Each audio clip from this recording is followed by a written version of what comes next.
Train యాజమాన్యం వారు గత 2 నెలల నుండి ప్రయాణికులు హైదరాబాద్ వెళ్తుంటారు వస్తుంటారు. ఒక్కో ప్రయాణికుడికి హైదరాబాద్ వెళ్ళినప్పుడు బస్ ఛార్జీ 240 రూపాయలు కొడుతున్నారు. తిరిగి ప్రయాణించినప్పుడు 250 ఛార్జెస్ ని తీసుకుంటున్నారు.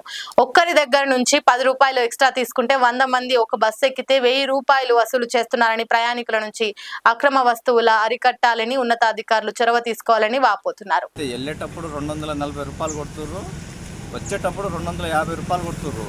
ఇది ఎందుకు అనేసి అడిగితేనేమో కొద్దిగా తిప్పుకొని వస్తున్నాం అనేసి చెప్తున్నారు. ఇలా ప్రతి ఒక్కరిపైన 10 రూపాయలు అనేది ఎక్స్ట్రా తీసుకుంటారు. ఇప్పుడు 250 20 మంది 25 మెంబర్స్ ఉంటే కూడా మనకు 250 రూపీస్ ఎక్స్ట్రా అవుతుంది. ఇలా చాలా బస్సులలో ఎట్లనే అవుతున్నాయి కదా. ఇప్పుడు దీన్ని మనము తీవ్రంగా ఖండించాల్సిన విషయం అనేసి నేను కోరుతున్నాను. లైక్ చేయండి, షేర్ చేయండి, సబ్స్క్రైబ్ చేయండి. మరిన్ని వీడియోల కోసం బెల్ సింబల్ పై క్లిక్ చేయండి.